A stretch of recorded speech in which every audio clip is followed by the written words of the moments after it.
En la lección anterior, revisamos qué son los foundation brakes y la razón por la cual hay dos tipos de frenos, los de disco y los de tambor. Pero como solo revisamos el funcionamiento, componentes y mantenimiento de los frenos de disco, es momento de que conozcas todo sobre los frenos de tambor. Al igual que en el video pasado, veremos las piezas que conforman este tipo de freno, cómo trabajan para detener las ruedas de un auto.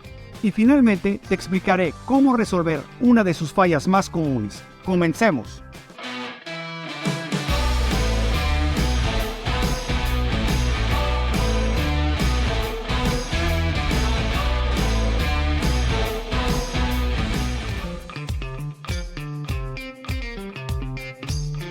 Como ya lo sabes, los frenos de tambor se utilizan solo en las ruedas traseras, porque aunque su funcionamiento es eficiente, no disipan el calor tan bien como los discos. La razón está en su nombre, pues se conforma de un plato o backplate assembly.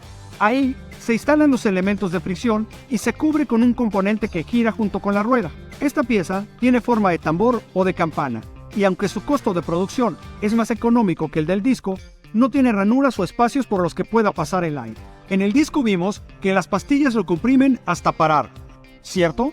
Pero en el freno de tambor, los elementos de fricción son dos zapatas o brake shoes montadas sobre el plato. Estas se expanden hacia las paredes del tambor para generar fricción y detenerlo junto con la rueda. Para hacerlo, las zapatas se unen en uno de sus extremos por una pieza llamada cilindro de freno. Este componente es el que recibe la fuerza transmitida por el líquido de freno desde el pedal. En su interior hay un hueco con líquido de freno que mueve uno o dos pistones, según sea el modelo del cilindro, y estos a su vez empujan las zapatas hacia las paredes del tambor. En ese hueco también hay un resorte que cuando levantas el pie del pedal ayuda a los pistones y al líquido de frenos a regresar a su posición original. Al mismo tiempo, abajo del cilindro de freno hay un sistema elástico que ayuda a que las zapatas se retraigan y liberen el tambor para que la rueda pueda avanzar. Este sistema se compone de un pasador y un muelle recuperador, que básicamente son resortes que ayudan a que las zapatas regresen a su posición de forma fácil y sincronizada.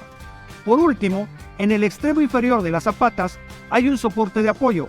Aquí es donde se unen las zapatas con el plato, aunque no todos los frenos de tambor los tienen, porque así como vimos que el disco tiene diferentes tipos de calipers, también hay distintos modelos de frenos de tambor. Uno de los más usados es el simplex. En este tipo de freno, las zapatas van montadas al plato por el soporte de articulación, que los mantiene unidos todo el tiempo. En la parte de arriba hay un cilindro de freno de dos pistones, uno para cada zapata, justo como lo vimos hace un momento. Durante el frenado, una de las zapatas se apoya sobre el tambor en el sentido contrario al giro.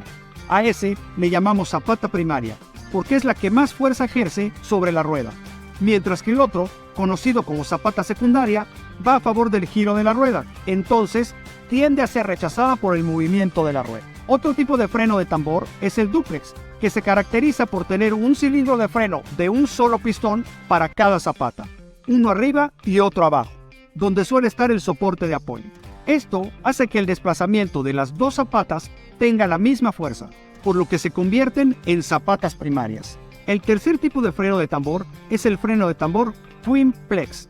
Este también tiene dos cilindros de freno, pero cada uno con dos pistones que desplazan por completo las zapatas hacia las paredes del tambor. Eso provoca que la fricción abarque una superficie mucho más grande del tambor, así que la respuesta de frenado es más efectiva. El último modelo de freno de tambor es el dúo servo, formado por dos zapatas conectadas en serie por un cilindro de freno de dos pistones y una biela de acoplamiento en el lugar del soporte de apoyo.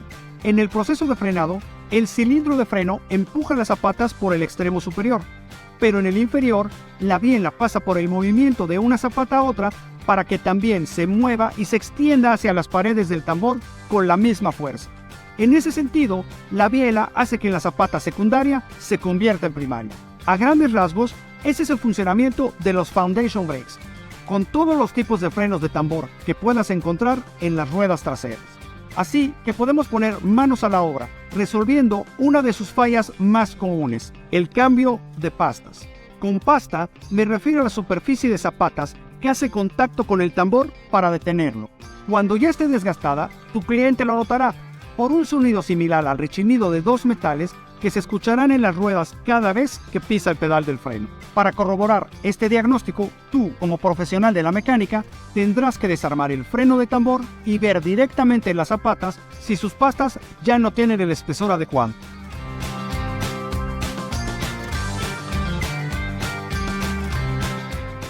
Comencemos el procedimiento, colocándonos el equipo de seguridad necesario y levantando el auto. Hay que quitar la rueda del auto. Los foundation brakes ya están visibles, entonces sigue a quitar el tambor. Aquí ya tenemos el plato al descubierto, pero antes de mover cualquier cosa hay que desconectar el chicote del freno de mano. Sacamos los muelles superiores e inferiores. Lo que sigue es quitar los seguros de las zapatas para poderlos retirar. Así sigue una zapata con la pasta desgastada, pero antes de cambiarla hay que contraer esta pieza de aquí, que se llama regulador. Perfecto, ahora sí, colocamos las nuevas pastas. Ya para terminar, volvemos a poner los seguros, los muelles, la conexión con el freno de mano, el tambor y finalmente la rueda.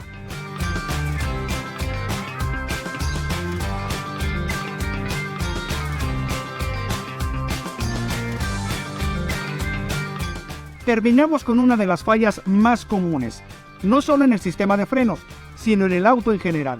Y ya que sabes cómo resolverla, además de los componentes y el funcionamiento de freno de tambor, puedes continuar con otra lección. En ella hablaremos del sistema de frenos ABS o Anti-Block. Este sistema se utiliza en modelos más recientes de autos, así que necesitas conocerlo. ¿Qué esperas? Avanza ya al siguiente video.